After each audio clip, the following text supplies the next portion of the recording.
You're listening to the 23 Personnel Podcast, a Texas Tech athletics podcast where food and sports clash at the goal line. Here are your hosts, Spencer and Michael. All right, what is up, everybody? Welcome back to another episode of the 23 Personnel Podcast.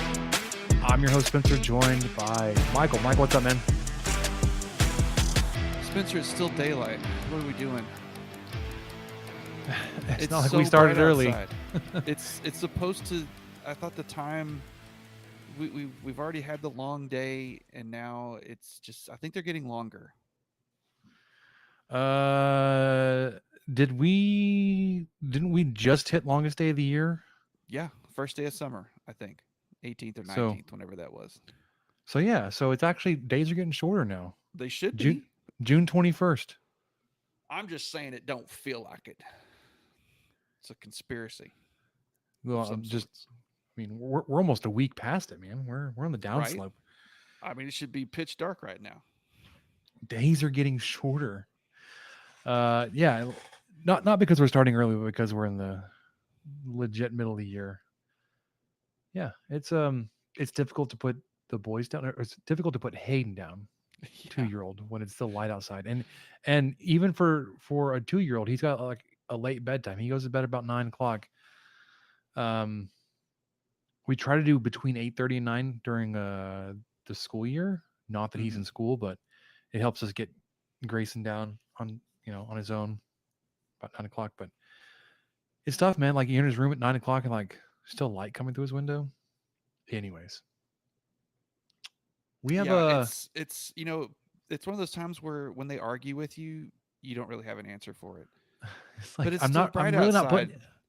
I'm not putting you to bed any earlier, man. It's time for you to go to bed. It's just. But Dad, it's still light outside. Yeah, it is. This is weird. This is weird for both of us. I'm sorry, but it's still. You need to lay down. This is time. And I actually saw this it's not dark yet. I know it's not dark yet. On TikTok the other day, it was like it was one of those daylight maps. So it was like it had the parabolic shape of like the sunlight coverage. And there was a time, I can't remember the time or the date. There was like 99% of the world's population will have daylight all at the same time. I was like, what? That's wild. Yeah, that 99% of the population would have daylight, because like it would cover from like daylight, like the very edge of daylight on like the west coast of the United States, and then it would dip down and go all around South America, Africa, and then the eastern edge of it would be like running up like the eastern coast of like China, and Japan and Korea. So it's like majority of the world's population fell within the daylight window of this. I was like, that's wild. Now, obviously, the darkness would cover a lot of the Pacific Ocean, right? Because it's a big ocean, but not a lot of people living out there. It's a very deep ocean. I don't want to talk about deep oceans. I think we had enough of that. Speaking of deep oceans, did you hear about? I'm just kidding. It did. We're recording this a little late. We're not very topical. Did hear about that? No, it's topical. It just happened. It did just happen.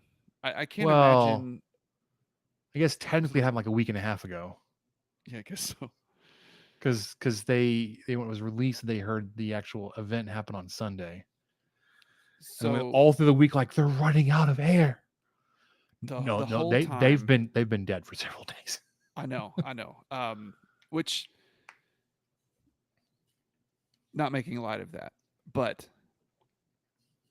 I will say that I cannot believe that there are people willing to pay that kind of money to basically live out 90% of our nightmares, our actual keep you up at night things. Like, what if someone put you in a minivan with 4 other people, bolted you in, and then stuck you in a swimming pool for 7 or 8 hours? Like, yeah, that just sounds like the worst possible thing. Well, let's add more to it than that. Let's add a lot more risk. The it hadn't even been long enough for it to be funny yet, but they've had some people have taken their shots, right? Because obviously, like, it's ridiculous on the just on every facet of it. But there have been people posting pictures of like propane tanks, like, hey, $2,500 to take down to the bottom of the lake. I was like, that's not quite. It's funny. great. It's really not. Not great. We're gonna roll through sports because we have a lot of sports talk this week. We Because do. this is a sports podcast, man. It's Tex Tech Sports Podcast. Lots of There's Tex a Tech sports surprising news. amount of sports talk in June. Texas Tech athletics news, baseball news, basketball news, football news. The three big sports. We didn't touch on it very much, except as we were like running out of time on the last episode. But the outdoor track and field season came to an end with the national championship meet, and I'm still a little fiery about the 4x400 relay team. Oh yeah, that was Not that it would have changed, like it would have changed the men's final team standings. They wouldn't have won the title had they won that race, but that team would have won a national title for sure. But we are legit officially in the off season of all sports. It's not the same silly season, but it's the ridiculous season of it being. If this is the off season, it's been a really ridiculous off season so far. It doesn't look to get any less. So, we'll talk about that because it comes from all three sports that we're gonna talk about tonight. Like all three had something a little bit ridiculous going on, which we'll talk about. The biggest news, Texas Tech news, is that they rebranded the website textech.com. It got a nice facelift. So the digital team over there has been hard at work building a new website. It launched this week. They also launched a all new digital platform, Texas Tech Plus. It's a collaboration with Sidearm Sports. If you haven't read the release, it's on the Texas Tech website. But what it is, I'm sure you've seen it by now because it's not breaking news. You shouldn't be breaking news. You shouldn't get your breaking news from us. That's what I meant to say. especially the summer. Yeah. But it's a new digital network. All the videos, all the sports, all the time. It's a tagline that Texas Tech rolled out with. It's going to be available on any smart TV, any streaming device, textech.com/watch, and the Texas Tech Athletics app. And what it is, it's an enhanced partnership with Sidearm Sports, bring an innovative suite of digital products to Red Raider fans, offering an immersive and interactive experience like never before. It's a digital streaming platform where you can find literally everything Texas Tech athletics related that they have the rights to on the spot, on the same spot in the same space. So you've got all the episodes of the brand, you've got all of the cinematic recaps, you've got the new McCasland docu-series, whatever you want to call that, coming out. That'll be there. All of the sports announcements, videos, all that kind of stuff, all there at Texas Tech Plus. Like I said, you can get it on the Texas Tech Athletics app, textech.com/watch, and on a smart TV app. Yeah, while you were I was going through the notes before we kicked it off, and I used the app on my phone to download the channel to my Roku TV because I had forgotten I didn't have it on there. Yep. So I used Can be my down Roku on Apple. app while we were doing the intro to put the Texas Tech Plus on the TV. So efficient. There you Got go. it. So before we jump into the rest of the episode, Michael, before we get into baseball, because there's lots of baseball news. The World Series, the College World Series just ended, but there's some Texas Tech news. Throwing pens over here. There's basketball news, like we said. There's football news. Before we get into all that, y'all know that we are proud members of the Staking the Plains Content Network.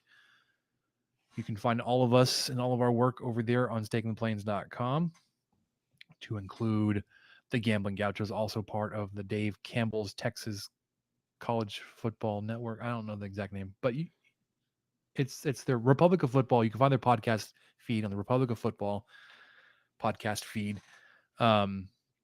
Seeing Scarlet, Dinger Derby, and RedRaiderDugout.com, all proud partners of Stake in the Plains. You can find all of our work there. You can follow us on Twitter at 23personnel, at Punts Suck, and at Michael_LBK. Am I forgetting anything, Michael, before we jump into baseball? I think you got it nailed, man. All right, let's do it. Left field, well struck. Desloney picks it up on a bounce. He's racing for second. Throw! Out in second! Young lifts it to right field, looking for a second home run, and he's got it into his own bullpen. Reps and some time because all the tools are there. Wow, this one launched deep left off the bat of Warren and into the bleachers. There he goes. And the pitch is driven deep to right. Kjerstad to the wall. Off the top of the fence. Here comes the big fella. Cameron Warren's going to motor home from first. Throw to third is late. And the Red Raiders have reclaimed the lead. Popped up. Trevor Boone. Back. It's more than a pop-up. It's a big fly. Tuck takes the lead. Levick and leave it. Texas Tech can start packing for Omaha. Speaking of Omaha, the College World Series wrapped up last night in strange fashion. I thought you were blanking on where it was. No? Okay. Omaha, Nebraska. Yeah. Charles Schwab Field. So Florida, LSU faced off in the championship series. LSU is the eventual winner of the championship series. Congrats. Go Tigers. They probably have like 3 of the top 10 picks coming up in the draft next month. Consensus, like maybe even the top 2 and Dylan Cruz and Paul Skeens. Then you got Tommy Tanks, which is just ridiculous name. But the final 2 games were kind of laughers, right? Like Florida exploded on LSU in game 2 of the series to win 24-4. And then LSU did it right back to him on Monday and beat him 18-4 or 18-6, whatever it ended up being. But as a bandwagon, tangential LSU fan, that was a fun game to watch, man. You enjoyed yourself. My uncle was actually there. I was texting my cousins, and they sent me a screenshot or a picture from my uncle who sent them a picture of his seat. And he was on the first base side, just past the infield dirt. So he's in the outfield a little bit, but on that first row. There was a foul ball in the 7th inning that went right over his head. I texted him about it. He didn't respond until this morning, but it probably won't focus. All right, But there it there's goes. the railing. Oh, so that's he's not sitting bad. there along the railing. This was a blurry shot because it was a screenshot of a pause. But this man right here, purple shirt, white hair, kind of reddish face, that's my uncle. On my mom's got the arms side. crossed. Yeah. Interesting enough, he and my mom share a birthday, but 2 years apart. Anyways, that side of the family all went to LSU. My grandfather went to LSU, so we've been LSU adjacent fans. My mom went to Tennessee. I'm not wearing a Tennessee shirt tonight, despite the same color. This is actually Whataburger, which we'll talk about later. This is a fashion podcast. It is. It's my Magellan fishing shirt I got for my birthday, but it's Whataburger. Anyways. Yeah, it was fun and entertaining. A ton of home runs hit in this College World Series. I think Florida set the record, whatever. But just in general, but both Sunday and Monday games were just very offensive firepower based. And, kudos to LSU for being able to bounce back after losing by 20 runs in the championship series to win the thing on Monday. And Did you? And to win the way they did. Yeah, they smacked Florida, and it helps. They got like a 6-run second inning that really got them rolling, and it really kind of demoralized Florida. Did you watch any of the series, Michael, or any of? Okay, Nah, that's okay. I was totally checked out. Well, I enjoyed it because it was against Florida, and I was still. I'm not a Florida fan at all. I was just a little bitter too that we lost to Florida, but Texas Tech does have this going for them. Texas Tech and LSU, the only 2 teams in the postseason to beat Florida. So there we go. LSU did it twice. Texas Tech only did it once. But Texas Tech, we're gonna go with a guy that was featured in a couple of highlights in that bumper there, Josh Young. Not surprising, but still kind of surreal to see. Is on to the second round of All-Star voting. And not only is he through the first round, he is leading it 50, or at least last time I saw it, 59% to 41% in the fan vote for the starting third baseman for the American League. What? It's as a a very rookie. effective. Yeah, It's his first full year. a very effective Texas Tech / Texas Ranger online presence, I think, is part of that. So you can get involved. Obviously, vote once per day, every 24 hours. MLB.com/vote takes you to the All-Star ballot. You can just vote for him or vote for the entire team. Texas, the Rangers, a little surprisingly, could have second, short, third, and the catcher on the infield make it. And the finalist, Marcus Semien, is up there for second base. Corey Seager's in there for shortstop. Obviously, Josh Young has a commanding lead for third base. Jonah Heim is up there for catcher. You could have 4 of the 6 infield spots. I'm including the pitcher there for infield. Could be Texas Rangers. So go vote. Do your part, everybody. I know Texas Tech likes to vote. But yeah, so far he's got 71 hits, 13 home runs. This is even including, considering he's in a pretty bad slump right now. But Josh Young is still performing just phenomenally for his first full season with the Rangers, or full season with the club. He's been there. Obviously, he played up there with a little bit last year, but 71 hits, 13 home runs, 40 RBI, 285 average. Is that still? No, it's dipped down to 270 right now. 15 home runs, 44 RBI. Just phenomenal. Let's talk transfers really quickly, Michael, before we bounce, because I got nothing else for baseball besides. Because here's the thing: that tracking the baseball roster is never as straightforward as it is with any other sport. It's probably the least transparent of anything. So like I have a few names of updates of like who's in and out and transfers, where some of the guys that had announced they're in the transfer portal, where they're going to go. Had a couple of guys commit from the transfer portal to come to Texas Tech. We'll talk about them. But then like we won't really know like with how the draft impacts the signing class coming in until they get here in the fall. And even then, we've seen really highly rated guys get here and then not make the team in the spring. So really we'll know the baseball roster a couple of days before the first game in February. But as of right now, we do have a handful of guys that had announced their intentions to transfer out. We got 4 of them from Texas Tech that have found a landing spot.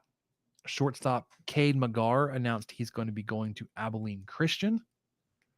So I'm sure we'll get to see him. Andrew Devine is headed to Austin P. I hate this one, but Brendan Girton is headed to OU. They've done quite well historically with Texas Tech pitchers.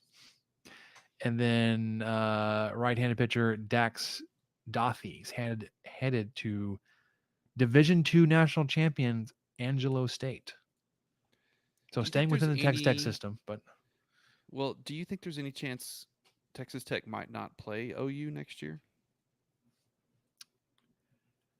I mean, it's possible, but I think because there 13 baseball teams, so you would have I 12, think so. 12 series. 'Cause- I think the schedule was released and that they play all 12.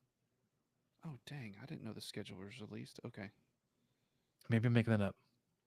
Well, let's see. The UCF 2023. Nope. I haven't seen it. because I thought I saw it somewhere where like conference play starts pretty early. .com/ I don't know, man. Here. 2024 baseball schedule. Okay, there's Tech Athletics. Yeah, and all they have on Tech's website are the Shriners Classic or Shriners Children's College Showdown. That's all they have. Wow, this is really throwing me off. This website update that you mentioned. It's I don't know if I like it. Format's changed quite a bit. Yeah, Yeah. so you go to the 2024 schedule. They've got Tennessee, Oregon, Nebraska in there for the Shriners Children's College Field. Oh, good. It's going to be on That Flow exists. Baseball. Anyways, Flow Baseball. So those are the guys that are transferring out that have landing spots. Still waiting to hear from Jarrett Curtis, Ryan Brome, Jack Livingstone, Dylan Carter.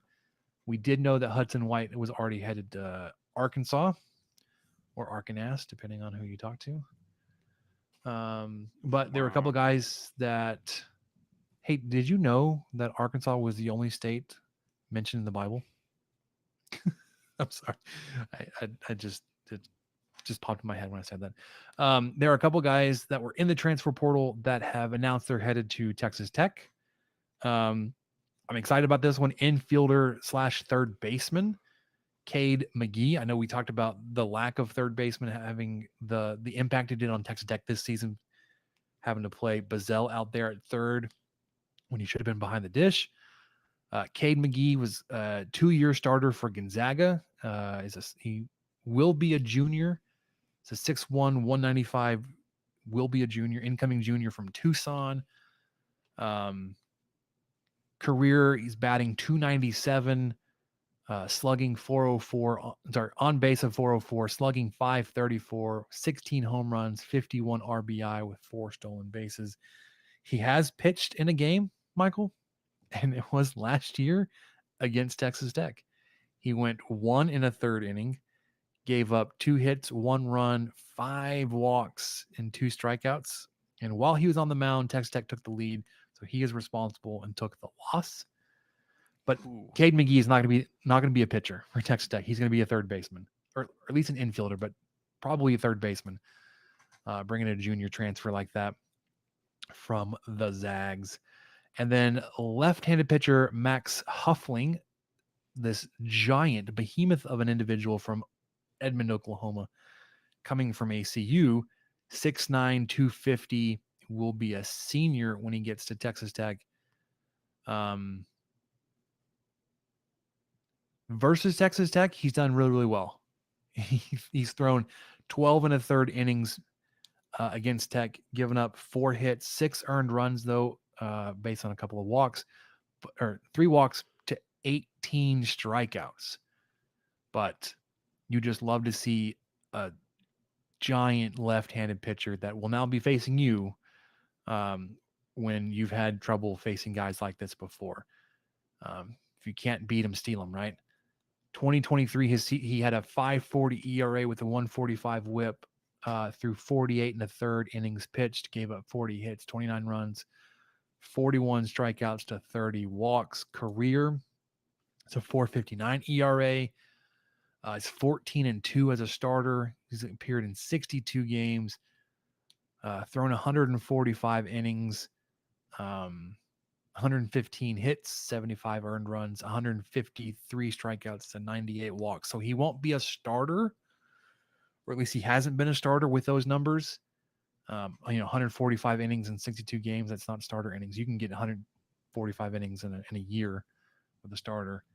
But you can tell like he was called on a lot. And when he was on the mound, being able to command a 14-2 record in the games he got a decision in is pretty impressive. So Max Huffling, 6'9", 250 guy that ate your lunch when he was on the mound, will be pitching for the Red Raiders next year. So there's that. 6'9" standing on a baseball mound is just, it's always fascinating. Yeah, he's no going to be matter what. standing above him like 8 feet. Mhm. That ball's going to look like it's coming straight down. Yeah, if he's on the mound at UT, he'll be like 7'5" out there. Yeah. But anything else baseball related, Michael, before we want to bounce really quickly? No, Yeah, okay. good. There's Go sports. Go sports. All right, let's do basketball. Okay, let's do that. Here comes Stevenson. Spins. And then he's stuck back by the freshman sensation Smith. Pass over the top of Cornick, and the crowd stripped by Owens. Moretti on the run. Bounce pass. Here's Culver. Evans. Yes! Game over. Mooney with a crossover and the lob to Owens. Now the shot clock is at 3. Mooney spins, fires. Oh, he got it to go. Edwards with a 3. Good! What a shot, Kyler Edwards. Moretti doubled into Tariq Owens, who puts it down. Moretti. Odiasi crowbars it in. Shot clock down to 5. Got the screen. Here's a 3. Good! Culver got the separation. Big shot. Stepping up big time. Dagger. Culver with the dish. Odiase. And one. He can tie it at the line. That's it. There's a new member of the Final Four Club, and they hail from Lubbock, Texas. All right. Some recruiting news. Let's start there because I think that's going to be the theme tonight. Michael's recruiting. I guess that's the biggest thing you can do as long as you're avoiding coaching scandals. Not looking at you, Bob Huggins. But you've had a couple of chronic recycler, Bob Huggins. Just staunch environmentalist. That's mostly what he's known for. That's the legacy he leaves. He's going to have a lot more time to focus on the environment now. True. Yeah. Adopt a highway. There's going to be a lot of Bob Huggins highways between Morgantown and Pittsburgh. Yeah, there you go. I'm sure we touched on it, but Warren Washington transferred or has committed and will play for Texas Tech as a transfer. Also from Arizona State, Devin Cambridge. He most recently committed. He is a guard / wing forward. I don't know. 6'6", 215 guy. Will be a senior this upcoming year. So with the commitments and decommitments, you have one spot available, which is good to see when you're still hosting guys for official visits, because you do have a West Virginia transfer portal guy in Toussaint who is on campus currently. McCaslin is batting 1,000 on guys that are on campus that have committed. You did lose one of the commits, which is rare, but it appears it's medical related, that he didn't get his full medical clearance from the doctors and everybody here in town. So he is seeking opportunities elsewhere. But I'm speaking of Deshaun Jackson, was coming in. Who's going to be another big to play with Warren Washington. But there is some concerns about his health. So wish him the best of luck. Looks like he's headed to Charlotte, who he originally committed to when he hit the portal. they still want him, so good luck to him. You have, like I said, one spot remaining because you do have 13 spots, and Jackson decommit opens that spot up, but your roster looks like this. Guards: Pop Isaacs, Drew Steffi, Chance McMillan, Marion Williams, Kerwin Walton, and a walk-on Jack Francis. And then your forwards / wings: Mark Jennings, Lindsay, Darian Williams, Warren Washington, Amelie Yellow, and Cambridge.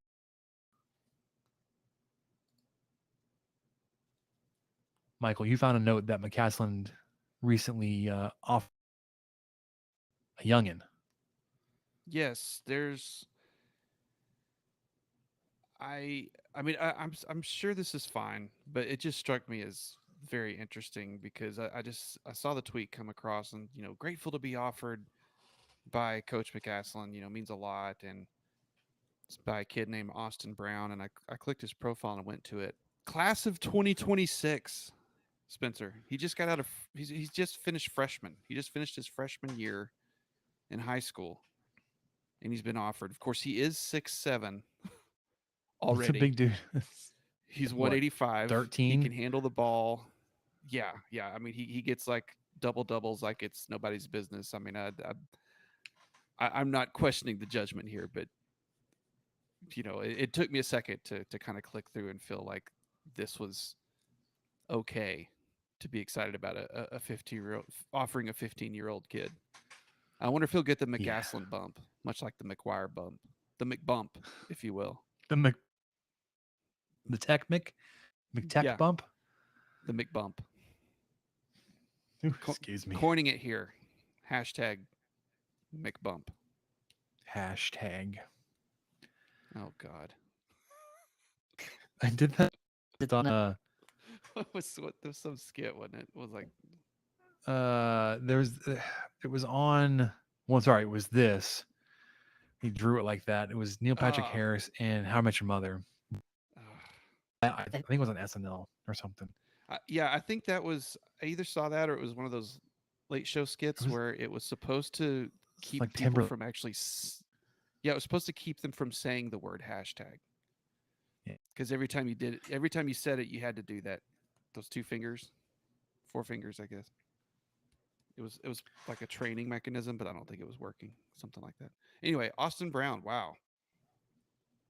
Come on down, man. Big dude. Yeah. Looks like a player. We did already kind of mention it. Bob Huggins resigning. Man. But Texas Tech and Big 12 adjacent. Several current players hit the portal. And it looks like I hate it, but it's playing how it across the conference. You are competing with conference mates to pick up these guys in Kansas State.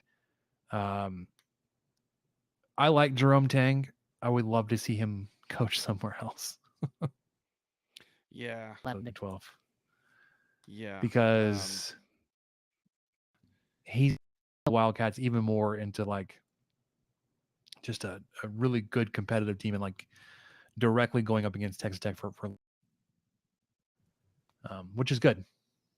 Competition's good, but yeah. And then the Air Raiders. Do you want to talk about that for a second? Yeah, the basketball tournament kicks off. Lubbock is hosting. Starts the 19th of July, so pretty quick. It's going to be here before we know it. And I just kind of want to roll through there. It looks like they finalized the roster. And we've got, I don't know who this guy is. Is also hosting. They are. And I think Wichita has Xavier like 2 and Syracuse. Yeah, Dayton. That's kind of I'm weird. going through the bracket right now. Lubbock. Yeah, Yeah, so the Tech opening will- round, it's on the 19th. Yes, it's on the 19th. Texas Tech's team is, of course, the Air Raiders. Can't quite, you can be adjacent to the mothership of Texas Tech, but can't just flat out say Red Raiders or Texas Tech or anything like that. But game one would be July 19th versus the Purple Hearts. They have an interesting story. It's a team started by a former NBA player who wants to raise awareness for gun violence. He sadly lost his daughter to that. So that's where their name comes from. I just kind of wanted to look them up. I didn't know if it was a veteran team or a team from a military academy school, but that's where the Purple Hearts are from. So July 19th, 8 p.m. tip off against them. Game 2, if Tech wins, would be 2 nights later on the 21st, 8 p.m. versus the Enchantment or Austin's Own. I haven't really looked into them that much. But the roster, I mean, I'm sure a lot of you guys kind of follow this already, but it's just kind of interesting to go through here and see the photos that they picked, because they're from all varying parts of everyone's career. So Andrew Sorrells and Clark Lammert are both credited as the GMs. And point guard is Davide Moretti. Davion Warren is back as a shooting guard. Dejan Kravich? Yeah. You remember him? No. It was Do like you? he played. Yeah, it was like it was a big dude, like late Pat Knight years, early like Tubby Smith time. Chris, what's his name? Okay. Oh, Walker? He played for Tech. Yeah. Tech. He was a junior in Dejan 2012 to Kravich. 2013. Yeah, there you go. So Okay. from Ontario. Anyway. So he's a 7-footer. legit 7-footer on the team. Well, that's what's interesting. On the tournament's website, he's listed at 6'10", but on Texas Tech's website, he's listed at 7 Yeah. foot. So Yeah. take that how you want. Let's see. Assistant coach Gino Saucedo, head coach Jason Stout, but then we get into John Robertson, also He's a a point Point guard. from the He's the coming Knight back. era. Really good point guard, underrated, I believe. Very interesting to me, Kyler Edwards coming back. Yeah, Also listed as a point guard. I mean, maybe because he like the guys that are on the team, he wants to play with them. Well, I think 'Cause they there are took a some really former- hard. Yeah, I think they took a really hard stance on everyone being alumni or have played for Texas Tech this year. Well, okay, but there's one guy in here I don't know who he is. Who? Okay, Terrence we're Harvey? scrolling down. I know. Okay, but he's not listed on this other. Hang on, let me show you this other. Well, Did you click the other Sorry, link I'm I on the- had? I know, but if you go to the roster one, yeah, if you go to that link, he's not listed on that. So I feel like Yes. where you're looking at now, is he? yeah. It's the like if you go to the basketball tournament website, Raiders team page, you go to roster, it's listed Kyler Edwards, Todrick, which we haven't got to yet. Sorry, Terrence Harvey, Dejan Kravitz, John, Davion Warren, among others that we'll get to. Hang on. Let me show But you this one. I'm not seeing like the coaches or GMs that you're listing off. So I just sent you another link, and it does not include that Terrence Harvey guy, whoever that is, because I feel like someone just messed up on the website say- because I was racking my brain about him. He is not listed where I'm looking. Yeah. Okay. So this is for sure a different website than I was on. Yeah, this is awesome. Davion. Kyler Edwards is back. Matt Mooney, Parker Hicks, who's played for Tech, sort of, and Lubbock Christian. He did. And then, of course, Tariq Owens, like you mentioned, Todrick Gocher. That's really exciting, and probably the most exciting for me is seeing Zach Smith come back. Mm-hmm. I feel pretty jazzed about this team. I'm unsure what I'm going to be up to during that week. I know that I have a possible trip planned, but I really hope to at least make this first game.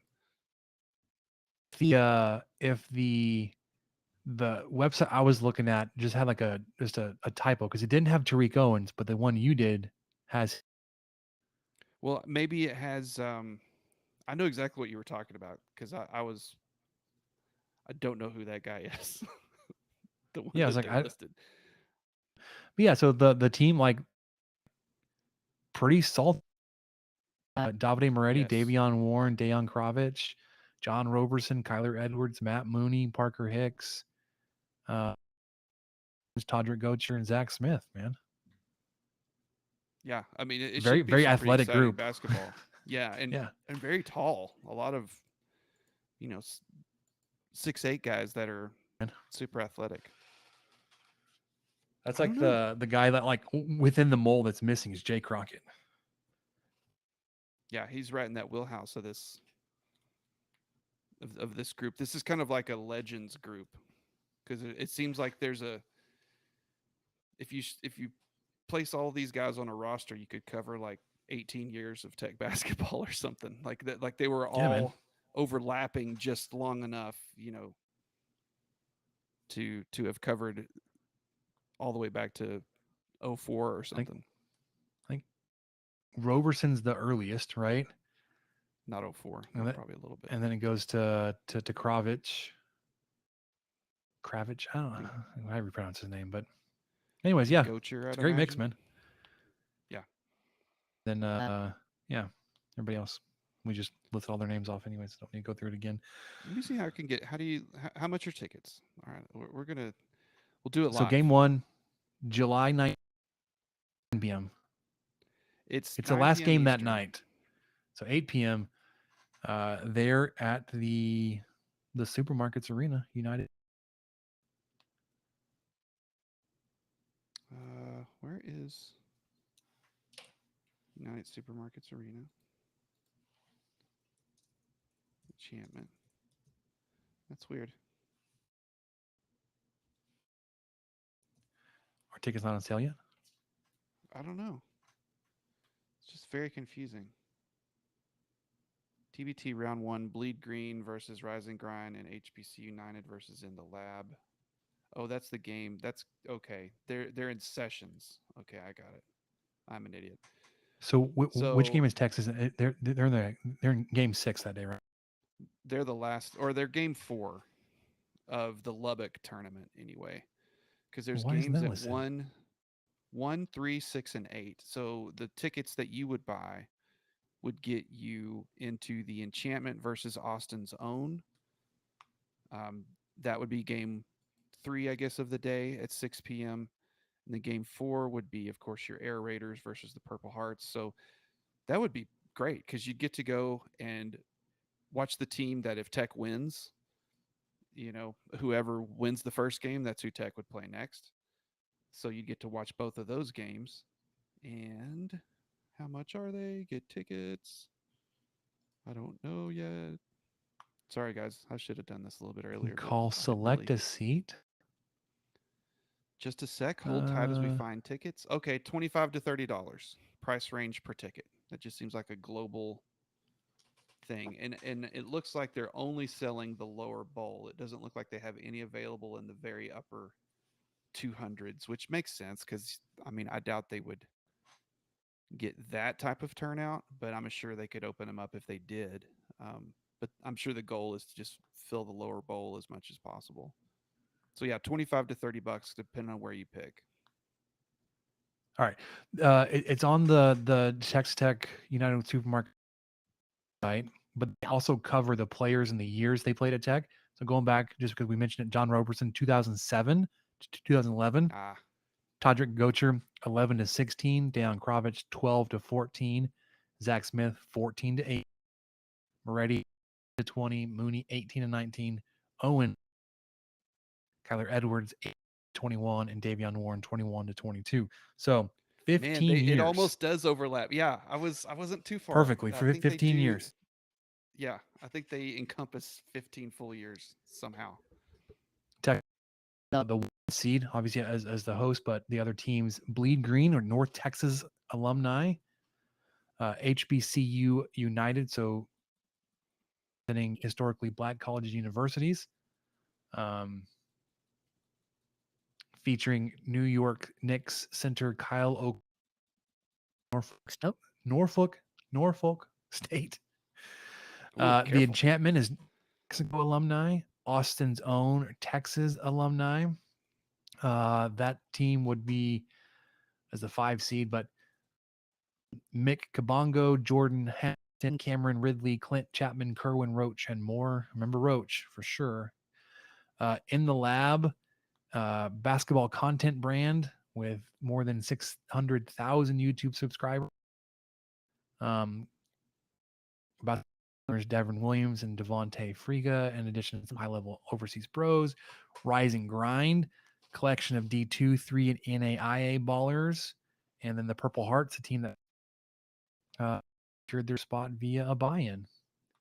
So, yes. Yeah, I think they're mostly there to raise awareness, and I mean, I'm sure make some noise. I'm sure the guys they got to play are going to try to win a basketball game. I mean, it's not, well, and if you win the tournament, you get $1 million. Yeah, it's kind of a big deal. All right, so tournament about 3 weeks from now. May try to make it out, man. That sounds like it could be a lot of fun. Yeah, get your tickets. Especially like middle of summer.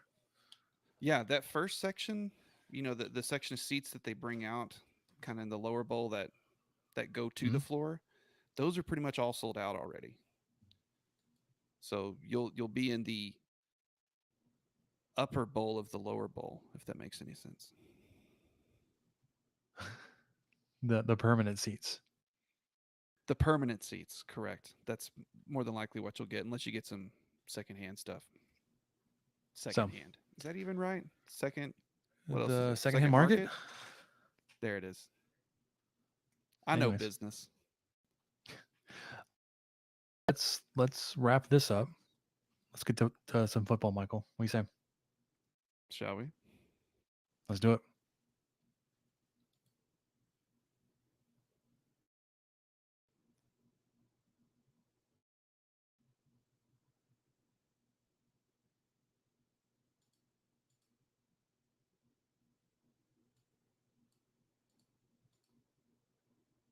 We'll do it later. We'll drop that in later. It to play like it's got a spinning wheel over here. I'm just gonna go ahead and hit pause, make sure it doesn't just cut us off here in a minute. But I just never know. I assume sometimes you hear it, but I don't. So I just was gonna stay quiet. Which would be a problem my way. So those that are watching live or the recap on YouTube, thanks for hanging with us. But the recording will not hear any of this. So we'll and then we'll get started. All right, so a couple updates football wise. Do the non-recruit, Michael, or do you want to do recruiting and then get to the Crane client, your trip to Vegas? Yeah, let's get the recruiting stuff out of the way. All right, so let's kick it off. Well, there's actually one other thing that's not recruiting that we'll talk about too. Has been hosting a bunch of recruits on official visits. They've gone success and got a bunch of verbal commitments. Your class is up to 14 guys currently as of recording. That's good for I think it's at least top 25 in the current rankings, which is not a surprise. Still a handful of guys that are expected to have already given their verbal commitment, but are waiting to make the. One of those guys that we had talked about as a possible silent commit a few weeks ago, announcement, defensive end Eddie Smith. So you got both of the defensive ends from this school in Houston that I'm blanking on, but they play together and they Tech, and they will play in Tim DeRuyter's scheme. But today you got 3-star defensive Smith. He's got ghost in quotations in his Twitter handle. So if you haven't seen that Twitter announcement video, that there's a commitment announcement video, you can spend a couple minutes and watch that. Spoiler alert, he pulls off a shirt to reveal he's wearing a Texas Tech football shirt underneath and pull Texas. So he announces it that way. Thank you for spoiling that for me, because I did click over there and I was at work and I thought it was just gonna be a photo, and then I saw it was a video, and then I saw it was over 2 minutes, and I was like, I'm sorry, Eddie, I got to get back to work. But thanks for becoming a Red Raider, and sorry that someone at Guns Up Nation scooped your pick like 6 minutes before you got to announce it yourself. Sorry, man. Which is funny. I mean, I think what had happened, they were in conversations with the athlete, right? And they figured out he was going to announce today at 2, and scheduled the tweet or whatever, and it went out at 2:00, and then the athlete's commitment announcement got out at 2:06. So it's like, hey, Well, man, you know, that probably should video took a while to load. schedule it. That was probably what it was. The video just needed. If he hadn't have done that, he would have been fine. Maybe. Yeah. Texas Tech is in on several other big names, Michael. One of them, you actually landed a verbal commitment. I believe it's a preferred walk-on class in the cycle, but 2023 Blinn College offensive line Dalton Merriman. So he will be here on campus this summer. 6'9", 325 tackle. Holy cow. It's a big dude. Athlete you're adding to the Texas Tech athletic roster. One in baseball, one in football. If you watch his video, he hides quite well in that 6'9" frame. He looks like he could carry quite a bit more weight and then look like an offensive tackle. But obviously at 325 pounds, he's already kind of pushing like. But also it's fine. Yeah, there's a lot of places for that to go. Yeah. As weight 325. But someone at 6'4", like, hey, there's a lot of space for that weight to get stretched out on. But yeah, especially as a college athlete, man. If they are even at that weight. So congrats on his commitment to continue to play college football. Dalton, the high defensive end Eddie Smith.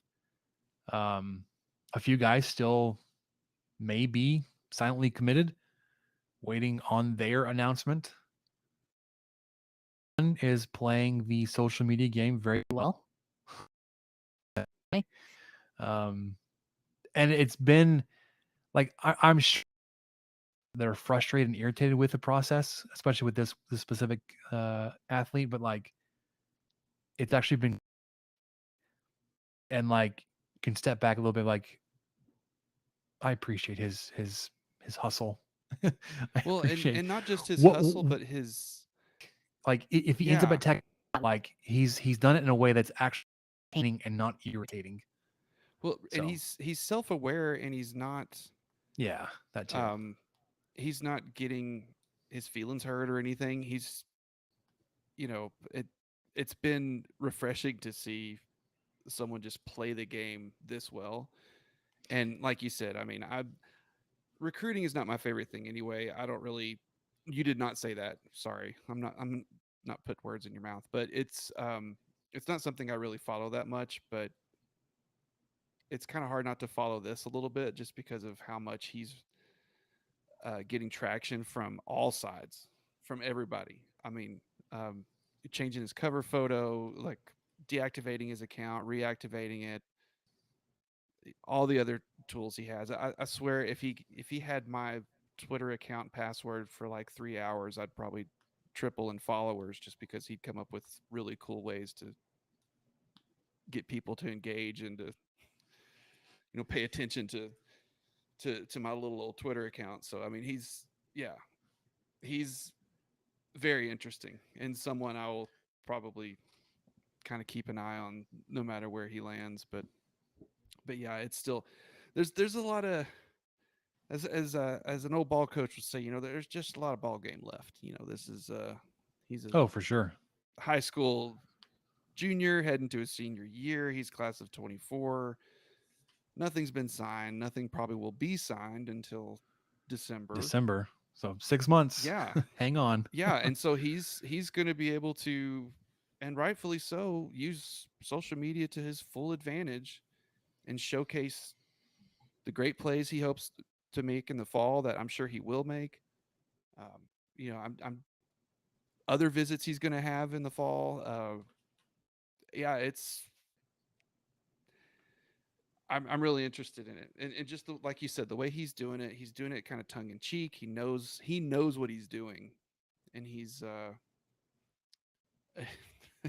he's really smart.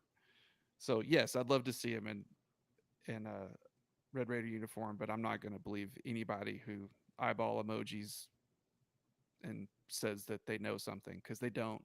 This guy he's smarter than all of us, I think.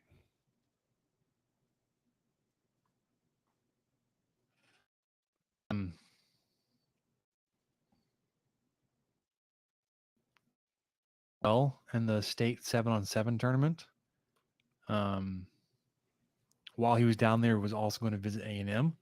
So he's taking what's available to him as a high school recruit, a highly coveted recruit, and enjoying the process, it looks like. So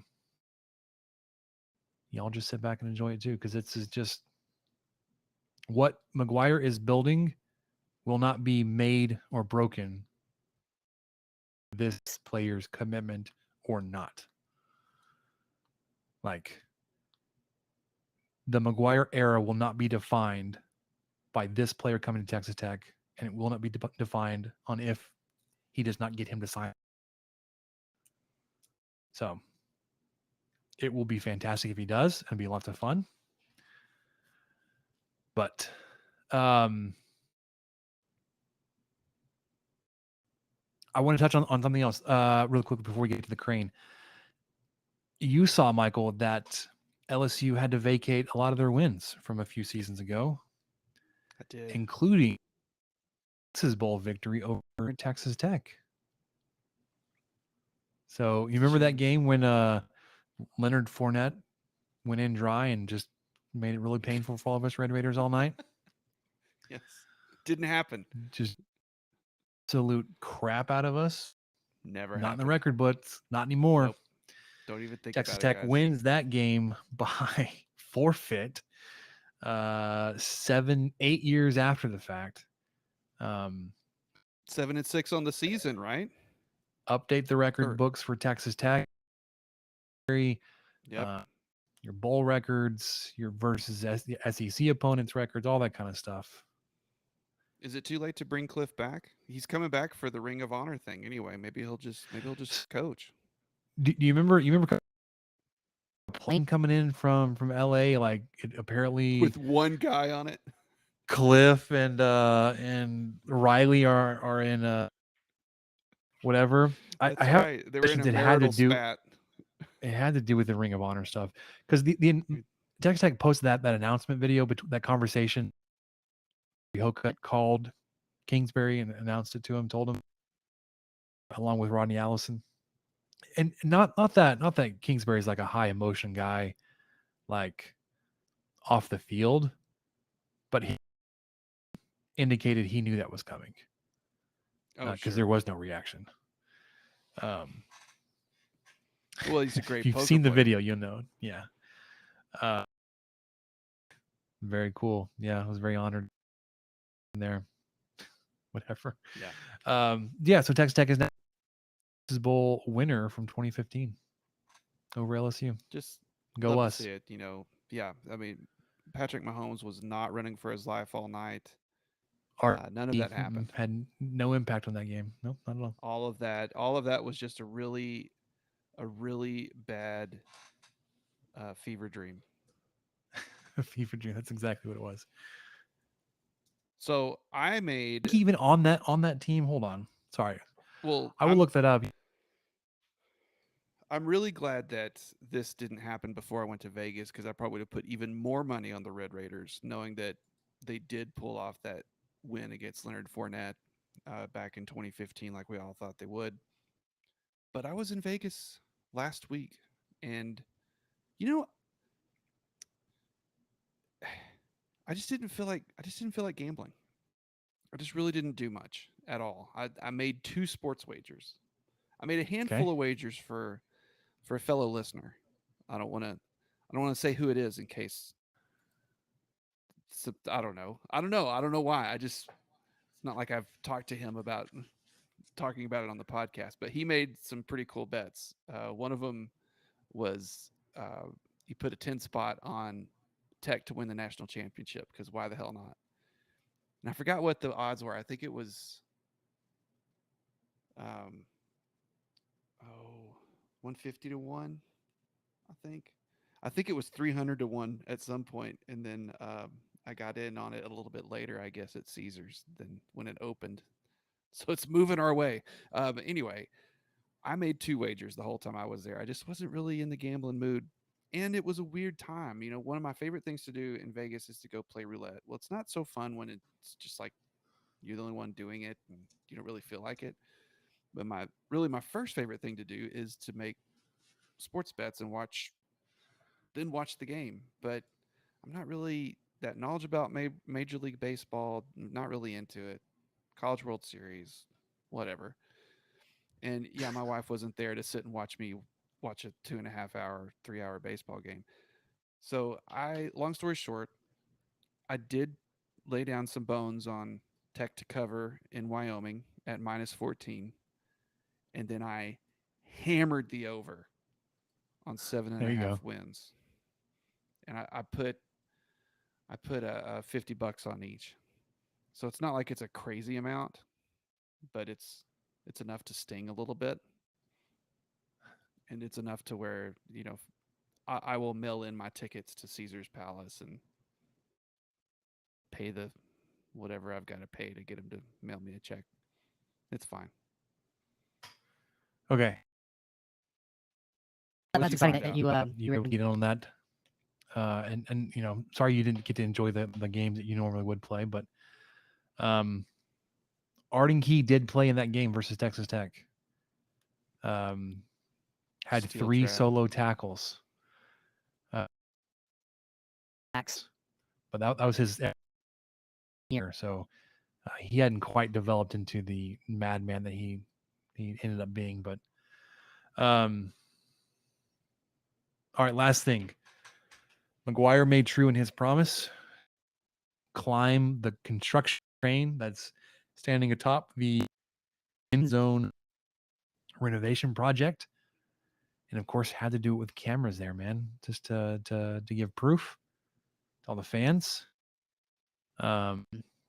Probably, I bet that was also requested by maybe a couple of lawyers, possibly some insurance agents. The video photographer, Just videographers, to like document safety procedures, and you know, if something were to happen to their investment, drone footage was there. I'm sure Debbie McGuire was loving every second of it. Oh yeah, just thrilled. But he made good on that, which I would expect him to, right? And it sounds like Krista Gerlich is next. Then she got in on that action too. Did So she? I didn't know that. Is she going to wear like her sparkly boots? I would certainly hope so. Like I think she should. Not only is she a really good basketball, but she also knows social media and knows how to play to a fan base, especially one like Texas Tech's.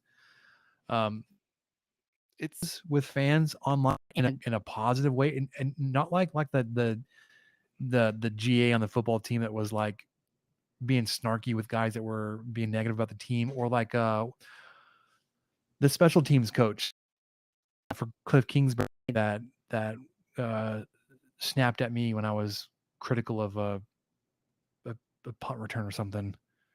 What was his name? The Tommerdahl? No. He was like in Kingsbury's first year, so it was a player turned coach. He's a receiver, lightly used guy, but he was that's gonna bother me. Special teams? Yeah. Special Cliff Kingsbury. Man, I don't know. Man, let me look this up. Only receiver I can think of is Morris Uh, and Filani, but Filani didn't Tongue. coach special teams, obviously. what's his name? Page. Come on. Trey Haverty. Oh, okay. There it is. Okay. Golly, I was not gonna think of So that name. Gerlich is no Trey Haverty, is what you're saying. No. Much better than Trey Haverty, at least handling social media. I believe she's also involved. Wager of sorts. That's awesome. Speaking of construction updates, did you see that they were pouring the foundation for the new building today? Very No, recent. I did not. Today So was a good day to pour concrete, though.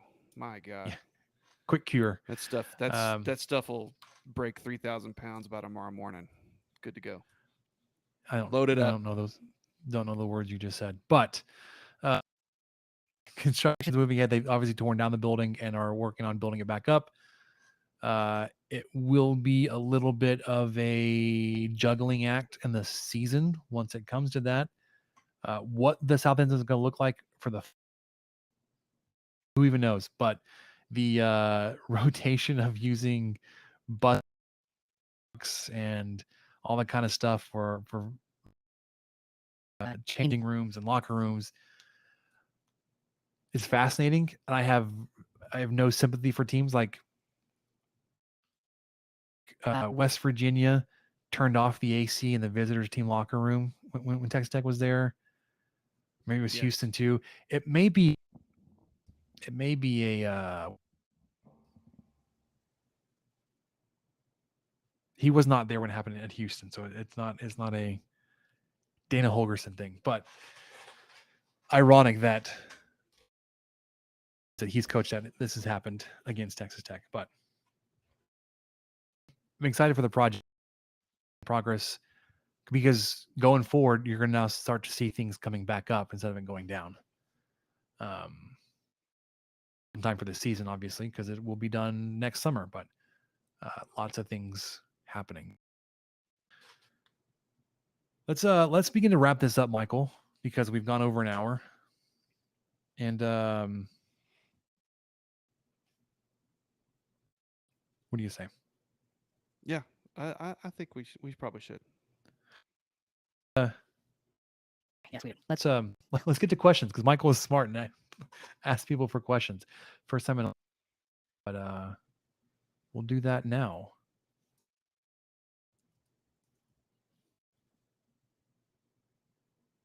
All right. So Michael asked a question. Are there any sizzling off-season topics we must address? First, I want to start with Seeing Scarlet. Popcorn sold at the USA this upcoming season.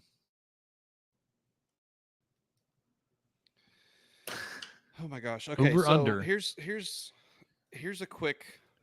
I think. What's the average unit you want to attendance- use? Yeah, boxes. Buckets, pounds. I'm gonna go with boxes because when you go to a Tech basketball game, to my knowledge, it comes in a box because my little I think girl it's a loves sealed popcorn. box. Yes, It's fantastic stuff. she loves. So our tradition is usually habit. I don't know, but it's usually You're building a usually- tradition, man. yes, that's right. She usually has to have popcorn and peanut M&Ms. Those are like the things. Okay, And solid choices. I'm like, yeah, I feel really good about that because those even go well together if they happen to just like cross pollinate. It's fine. If you just got a handful of M&Ms and popcorn, you just whatever, just go for it. So attendance, I think, for the Lady Raiders was roughly 5K a game. For men, I think it was 15. No, not 15. 13 or 14, something like that. I would imagine the men would stay roughly the same, but I bet the women's go up. I would hope that they get to like 6K a game. And so let's say that's 20,000 people per men's and women's basketball game. And there are 36 games between the two. Correct. And then let's say out of those, let's see. So we're already at 36 times 20,000. We're not even including volleyball, guys. I'm sorry. We may add on a 20% adder once we get to this point. Man, you're right. Okay, we can't include concerts. This will only cover or the Texas basketball Tech's tournament. Yeah. events. That's true. Because I thought about throwing that in there too, because heck, next month might be quite a bit of popcorn sold at the USA. So let's say there's 20,000 fans per 36 games combined between men's and women's basketball. That's 720,000 people. Of course, I'm sure a lot of those are repeat people. How many of those do you think get popcorn? Do you think it's 25% of the crowd gets popcorn? Do you think it's that high? Do you think it's 15, 20? 10? Let's go 12 and a half. Okay. So 720,000 times 0.1, 2. Okay, so that's 90,000 boxes sold. And then if you round up, give me a round up over the under. volleyball team over and under the concerts. What are you setting it at? Well, I don't know. 100,000. Just a cool 100,000. I think I'm with you. Okay, so thank you, Seeing Scarlet. That was a fun exercise that, of course, I made ultra nerdy. But let's say, yeah, I'm with you, Spencer. So now that we've set the over under at 100,000 boxes of popcorn, are you taking the over or the under? So you said 700,000 people would be. Correct. So that would be 20,000. So I think that's 36. Hold on. I think. And then times 0.125. There. I think 2022 and 2023 basketball attendance for men's was 225,000. Oh, wait. Well, then what? Over 17 games.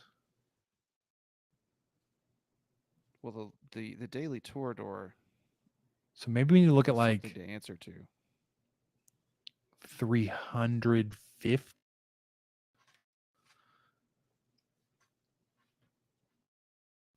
across the bat.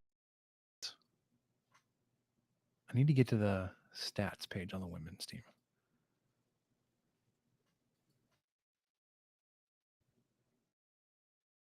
Loading. The new website with all of its fancy bells and whistles is a little slow. No stats to show. No, here it goes. Women's team they pulled in 103,000 fans. So add that to the Texas Tech the men's team, the 225. You're at 325. I bet you could probably get 3 between the two teams next season. Okay, so still, we're going to go with the 12.5% of that. Yeah, let's go 12.5%. So basically half. So 43,750 boxes of popcorn. Let's go 45. So over under on 50K. Give me the over because it's going to be entertaining as hell. Yes. Tech next season. Watch some pop. Okay. All right. Shelby and Sibby. All right, Steve Novak. Best food shows bracket. Something we add to our list of things to talk about. Not just tonight, but teed up a little bit. I nominate The Taco Chronicles on Netflix. I haven't even heard of it. Sounds fantastic. Agree. Beauty included. Is that included in the show? In the bracket somewhere? Is that something you need to eat the tacos as you're watching the show? Because I can get down on some birria tacos. Is that the same thing as birria? I was trying to remember how you pronounced it. Yes, that's the same stuff. One and the same. You know what's funny is I was trying to remember how you pronounce it correctly, and I usually whiff. So I'm glad you said it first. There are probably people that are like, "Oh my gosh, Spencer, stop it." Hey, That's why I throw in my Birria. awful. Yeah. Birria. Some of them That was good, burrito Michael. tacos. I did want to throw out there. Yeah, I think Steve, I appreciate that question because that is something we'll both dive into. We should add it to our notes already. I'm going to throw out one out right away. The Chef Show. Chef Show is a really good food show with Roy Choi and John Favreau. Is it Roy Choi? Am I right on that? Yes. Okay. It's on Netflix. What do you- I think there's 2 or 3 seasons, and they're all 30 minutes apiece. A lot of times there's a guest, but not always. They go places, but sometimes it's just at his house. They're cooking. They've been to Austin, hung out with Aaron Franklin, cooked with him. Lots of people on it. It's a good show, but I do need to think harder about this. I like this question a lot. Okay, so you want to do like a full on bracket? Like we'll do like do we want to put it to the people and have like We could have a we daily might have like to, yeah, we might have to narrow it down ourselves, and like I don't think we could go with. Let's go do like a 16 team bracket or something. I don't know. if we can diners, crank out- drive-ins, and crank out a dives. 64. Yeah, that's a 1 seed. Chopped. Chopped is a good one. A lot of people like Chopped. I'm a sucker for the Pioneer Woman. I'll say that. Cupcake Wars. Nailed it. I like how That's a Reed good Drummond one. says potatoes. Potatoes. She says potatoes. Well, she's from Oklahoma, so It's not potatoes. It's potatoes it does. every time. It's great. All right. We'll formulate a bracket and we'll head out and we'll name best food show. Yeah, I like it. Thank you, Okay. Steve. Thank you, Steve. What do we learn? What do you say, Michael? Let's do it. All righty. Going yard update. Bermuda's taken off in the backyard, especially, but it's taken off. It's loving the heat. I'm hoping actually this heat is going to kill off the rest of the rye. But it's going. Find out this is not really going yard, but going yard adjacent. I have 2 mice in my shed. They it kinda tore like- open a bag. Is that kind of like What? having, it's you see 2 mice, so you probably have more like 8. I don't know. I got a couple of those. I got a 4-pack of sticky traps, thinking I just had 1 mouse, and then I uncovered them today. I was like, crap, there's 2, and probably there's about to be a bunch more. If we're going to be honest, there's 2 in there, But so how I found this one, I saw one running along the side, on the inside side of the shed. The other day. Man, get out of here! What are you doing? Like, I didn't even know you might have a mouse in the backyard. He didn't get out before I was done mowing, so I closed the doors on him. I was like, well, if he's still in there, it's probably going to die, right? It's hot. There's no air. And like, I don't. Nope, there's a mic there. And then the other day, I opened the shed because he had broken open one of the bales of peat moss I had left over, and a little nest with it, which was surprisingly cool. It's like, oh, smart. His little nest of peat moss is cool. He's probably in the shed. He broke open the bag of rye seed I had in there when I'm going to overseed next time. Then a bunch of the other bags that I have in there, fertilizer or fungus and like pesticide, had little holes in it too. Oh, also like I have a little bag of rose food from when we had roses at the other house. That has a little hole in it too. I was like, this dude probably doesn't feel very well. But there's 2 of them still alive. So there are a few sticky traps waiting for him. We'll see. We'll see if I catch anything. They're Probably not. toughing They're it out probably like together right now. Yeah, they're gonna. Yeah. So this next little, Michael, I'm wearing a Whataburger shirt, but I want to talk about Brahms for a second. Please do. Tangential foundation. Well, we're gonna set this up for a second. Samantha engaged in a friendly wager with her brother on some health and fitness and weight loss goals. Mother's Day in November 1st. Okay. She got me engaged in this.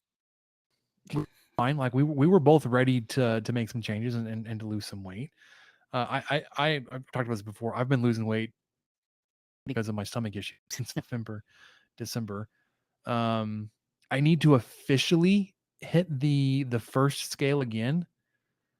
It's possible. It's possible, Michael. I'm down 50 pounds. Shoo. Remember? That's like a second grader.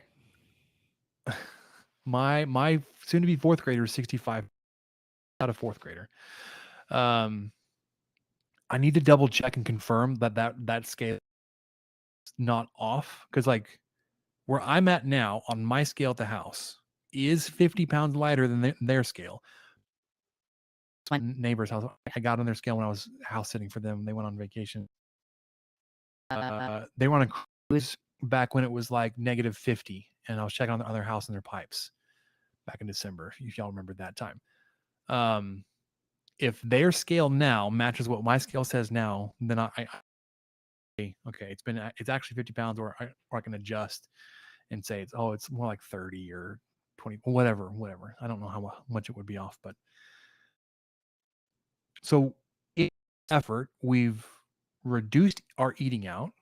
We've increased our good meals. We've been tracking our meals and keeping a food journal, which is fantastic for eating. That's, but like realizing how much that like you can overeat, or how much you can just snack throughout the day and then not realize, like, if you write it down, like, well, actually, holy crap, I had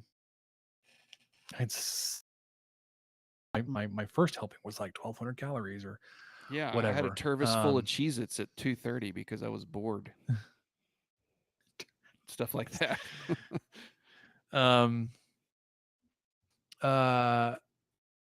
When we do go out to eat, we try to get the healthier options, lower calories, higher protein, that kind of thing.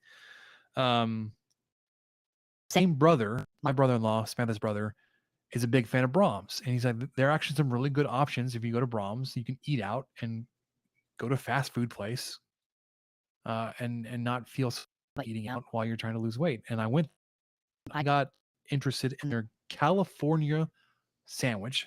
I say sandwich because it's offered in both burger, grilled chicken, and fried chicken. The California grilled chicken sandwich, California Chipotle grilled chicken sandwich. So it's a grilled chicken breast, Chipotle sauce, cheese, avocado, lettuce, tomato. Was freaking fantastic. Realizing the grilled chicken, cheese, bacon in some places, a combination, it hits, man. It slaps. Brahms is better than it probably I've ever given it credit for. I won't replace it with I won't replace my beloved Whataburger. You can find healthy options anywhere. Like, it's limited, obviously. You go to Whataburger, you gotta like your majority of your calories and fries, or you're gonna be like, man, I'm gonna skip the fries today. I'm gonna splurge and get surprisingly better than fries, but or just salad or rice. Brahms. That's the point of all this. I had it. I didn't hate it. It's actually pretty good. Samantha got the burger version of this sandwich. Also, the grilled chicken version was way better. So if you're not set on a burger, you should try the California Chipotle grilled chicken. The other thing, this is where my brother was like, here's how you can make it good. You can sub out your fries for Greek yogurt. So you go over to the market side and you get a Greek yogurt out of the cooler, they have like 8 different flavors, right? I got blueberry pomegranate. Oh, was way good. I didn't know you could do that. Yeah, yogurt. Well, I picked a heck of a time to start to become lactose intolerant. Well, I do think Brahms. Pretty- Yeah. And you said, did you try the Brahms sauce? You had some thoughts on it, I think. So Did someone in your party have fries and you were able to? Oh, yeah, yeah. sample a So the fry little and some ones- Brahms sauce. the little ones still got their standard grilled or chicken strips and fries. The surprisingly doesn't eat fries very often, which probably explains why he's 65 pounds at 9 years old and not 80. But the little one, our middle child, he ate his fries. So he had a yogurt, he had his chicken, had our oldest's fries. As he was eating fries, Samantha and I both had a fry or two each, and we tested out if we liked it better with the ketchup or the Brahms. Brahms sauce is pretty good. I believe it's like, was it Thousand Island mayonnaise? I It's would some- liken it, but it's got a ton of black pepper in it. Oh, for sure, which is really good too. I think love that's black what pepper. saves it. I think that's what makes it. To me, it tastes a lot like cane sauce, but way better. More peppery. if that makes any sense. Yeah, I think it's just way more pepper. It's like it's almost like a cold gravy, which that's a horrible way to describe It's it. better than but, it sounds. But yeah, I mean that in a good way. Yeah, I'm actually I haven't seen my mom in a while. Or just it's just kind of been weird, and so I was like, hey, what about Friday? We could go have lunch together, or I could just bring some lunch by your house. She's like, why don't you pick up some Brahms on Friday and come by the house? I'm like, you got it. You got What'd it, you get? Mom. So I will be going over there. Oh no, I'm going Friday. Oh, you're going Friday. Yeah. So maybe I'll get that chicken sandwich because my go-to It's pretty there good. is either it's well, most of the time I get that jalapeno cheeseburger they have. That one looks think really it's good too. I'll be It's honest, that one so looks good. And it's got Swiss cheese on it, I think. But yeah, the combination of that and then the crinkle cut fries with the Brahms sauce. Yeah, I've never gotten their chicken. I think I've only gotten burgers. I wasn't that impressed with their sausage biscuit. Maybe it was a bad day because other people really seem to like them, but the burgers have been great every time. And the ice cream is really good. No offense to Dairy Queen, but it's real ice cream. So that if you're not a soft serve fan, you go to Brahms, you're going to get an actual scoop of ice cream and whatever you order. So you got? so good, so good. No, I was gonna give just some number. Because I compared it really quickly. It's like if I would have normally gotten like a burger, with like a diet soda, but all that stuff, it was like 1,400 calories. Yeah. Whataburger Which adds is up really quickly. significant. That 5-inch bun can hold a lot of calories. The sandwich, to the best of my knowledge, the way that we were able to figure out on this app that we're using, came in at $7.50. It's pretty good. It's not bad. You can do better, but Sure. But for that's eating pretty good. out, like if you're trying to be conscious of this, you're gonna go eat out, budget for some extra calories, some extra carbs or whatever throughout the day. I like that. I like using the word budget for that. I should remember that. Yeah. Well, I So had anyways. a burger experience in Vegas. Okay. Went to Did you my go to any of those first- places? Shh. Are you aware of Keith Lee? No. I'm Do you know who he not. is? He's like, okay, he's a viral. He's mainly known for his reviews on TikTok. Basically, like, restaurant will come to him and it's like, hey, can you review our food? And what will happen is usually it's a restaurant that's struggling. He review the next week or so, they're slammed. It's like the Oh. opening of a new restaurant in Lubbock. Is whenever he gives a Yeah. review, they are packed. Nice. I didn't It's like know trying to if you get knew this into guy. If you were Johnny Fabs right now or whatever it's called. so at lunch, Supposedly. maybe we need to take in the Plains Lubbock group and go have lunch over the. Is it Johnny Fabs? Cat? I think so. Is that what it's called? All right, I think so. And there's the Fresh American or something. that's new too. Yeah. Yeah, I think that one just opened. Sorry, you went to some place in Vegas. 9 other ones closed. It's similar to what you did. We went to several places, but the only one I'm going to talk about is Shake Shack. I finally had a Shake Shack burger. We were staying not too far from the New York. We went over there and just got the Shack burger. You know, it's just whenever I go to a place and I've never had it before, I just get like their basic, here's our burger. I get that burger. And Spencer, I tell you, it was fantastic. And it was It's good to it hear. was small. It was a lot smaller than I thought. And it was Is it just like the really the 4-inch burger, like a junior size, that you, yes. like a Whataburger Junior. Yes. It was like that. Lettuce, tomato, Shack sauce, which is kind of like a Thousand Island-y thing. Toasted potato bun. Very soft. Very perfectly toasted. And then, of course, they have crinkle cut fries too. And they didn't have a sauce or anything. Well, I mean, I don't know enough. There was probably some sauce I could have asked for, but I didn't. Really enjoyed that burger, so I had my first Shake Shack.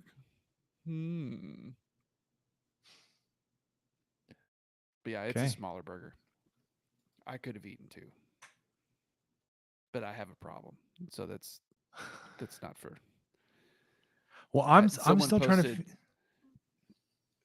Go ahead. I was gonna say I'm still trying to figure out the right food, because like I'm going through bouts of like I'm actually still really hungry. Which, okay, duh. It's been a week and a half, right? Like I'm still getting over like the mental side of I'm used to eating this much. I need to get recalibrated. Understand that it's been stretched and all that kind of stuff. But also like I need to find the foods that are filling, that last longer. Fries, not them. Rice. No. Some You eat fries of the by like more bushel. calorically dense foods that actually don't fill you up. Fries are up there, man. But yeah, like protein and good stuff like that. Yeah, Anyways, I would say it's like peanut butter and something. Peanut butter and apples kind of do it for me sometimes. it's that hydrogenated oil. It's not so good for you, man. Well, you get the all natural peanut butter, the Justin's or something. Pay a little extra $1 for it. You get that stuff. Sure. I've never had it. I think gone off the rails, Michael. Goodness gracious. Thanks for hanging on. Anyone. Wednesday, the 18 different topics we had during Going Yard definitely helped. All right, what did we learn? Thanks for hanging with us. Stick with us next week. We're going to talk about there's an interesting article that came on fourth down analytics from our guy Bill Connolly at ESPN. We're going to talk about the football strength of schedule, Big 12 strength of schedule, and Michael's movie expedition into baseball movies. So we'll do that next week. But this week, all about recruiting, officially off season. I think we 23 Personnel podcast for Michael. I'm Spencer. We'll catch you guys next.